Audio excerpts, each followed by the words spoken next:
जय हिंद बच्चों। आज हम क्लास 10 मैथमेटिक्स का चैप्टर नंबर 5 अर्थमेटिक प्रोग्रेशन की एक्सरसाइज 5.1 को सॉल्व करेंगे। पहले क्वेश्चन में हमें 4 पार्ट पूछे गए हैं, जिनमें से हम 2 पार्ट को आज सॉल्व करेंगे। तो चलिए देखते हैं question. In which of the following situation the list of numbers involve make an arithmetic progression and Y.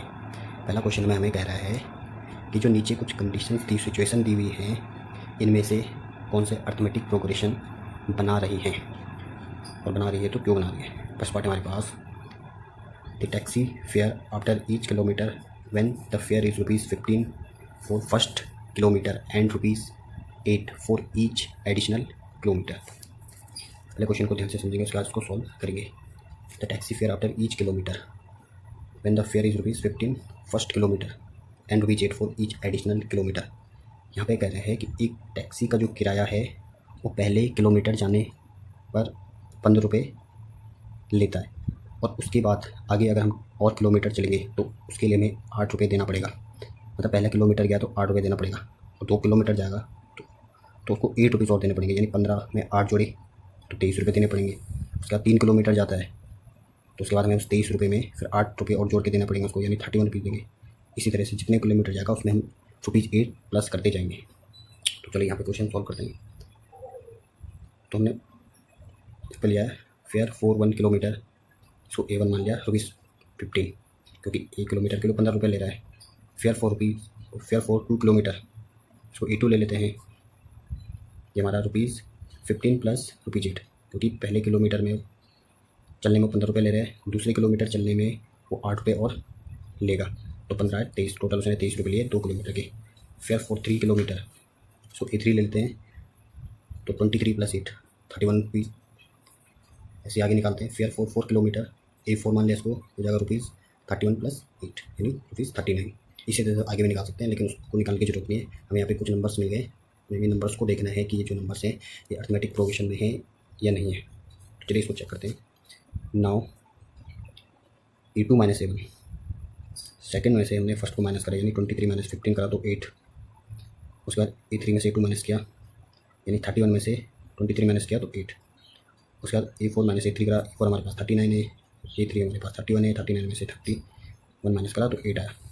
तो यहाँ पे हमें दिख रहा है कि डिफरेंस हमारा हर बार सेम आ रहा है।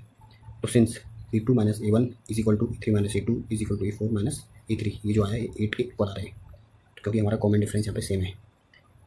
तो कॉमन डिफरेंस को देख के हम बोल सकते हैं कि the list of numbers make an AP।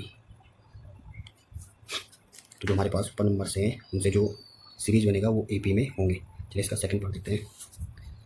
The amount of air present in a cylinder when a vacuum pump remove 1/4 of the air remaining in the cylinder at a time। यहाँ पे एक सिलेंडर है जिसमें हवा भरी हुई है, और उस हवा को वैक्यूम पंप से बाहर निकाला जाता है। तो जब वैक्यूम पंप से हवा को बाहर निकालते हैं तो जितनी उसमें हवा है उसका 1/4 निकालना है। ऐसी प्रत्येक बार जितनी हवा बच जाएगी उसका 1/4 निकालना है। तो हमें फिर चेक करना है कि वो अर्थमेटिक प्रोग्रेशन में होगा या नहीं होगा। क्वेश्चन को ध्यान से समझिएगा एक बार। हमें कह रहा है कि हमारे पास एक सिलेंडर है जिसमें हवा भरी हुई है, और वैक्यूम पंप से जब हम हवा को बाहर निकालेंगे तो जितनी उसमें हवा है उसका उस हवा का 1/4 भाग हमें वैक्यूम पंप से बाहर कर देना है। तो हर बार इसी तरह से करना है, जितना उसमें बचेगा उसका 1/4 हम बाहर निकालेंगे। तो चलिए इसको सोल्व करते हैं। सबसे पहले हम मान लेते हैं कि सिलेंडर में हवा कितनी है। तो let the amount of air in the cylinder A1 is equal to x। हमने जो सिलेंडर में हवा मानी उसको हमने x माना, और x1 को हमने एक के इक्वल रख दिया, क्योंकि हमें AP में बनाने तो टर्म्स चाहिए। तो फर्स्ट टर्म हमने x ले लिया, जितनी सिलेंडर के अंदर हवा होगी वही हमारा फर्स्ट टर्म होगा। Amount of air left after first removal, जब पहली बार में हम हवा निकालते हैं तो A2 उसको मान लेते हैं। पहली बार में कितनी हवा बाहर निकालेंगे, जो x है जो हवा था उसका 1/4 निकालना है। तो जब सिलेंडर में हवा x है तो x का 1/4 बाहर निकालेंगे। x का 1/4 क्या होगा, x/4 होगा, x/4 होगा।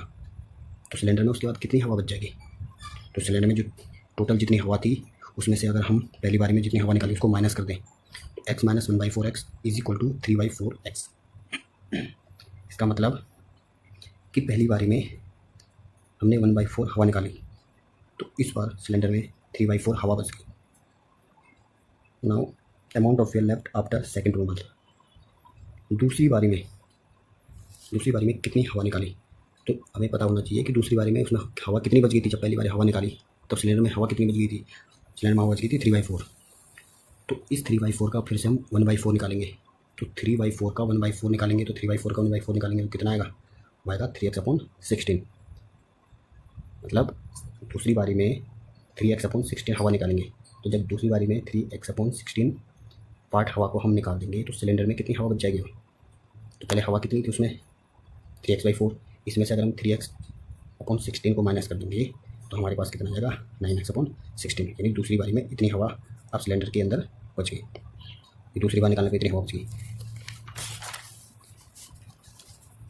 अगर हम तीसरी बार को हवा निकालें तो amount of air left after third removal, तीसरी बार जब हम हवा निकालेंगे तो कितनी हवा बाहर निकलेगी और कितनी हवा उसके अंदर बच जाएगी। तो दूसरी बारी में जब हमें हवा निकाली थी तो दूसरी बारी में हवा कितनी थी उसके अंदर, वो थी 9x/16। हमें कितनी हवा बाहर निकालनी 1/4। तो 9/16 का 1/4 अगर हम निकालें तो 9/16 का 1/4 अगर निकालें तो आएगा 9/64। मतलब इस बार हमने 9/64 पार्ट हवा बाहर निकालनी है।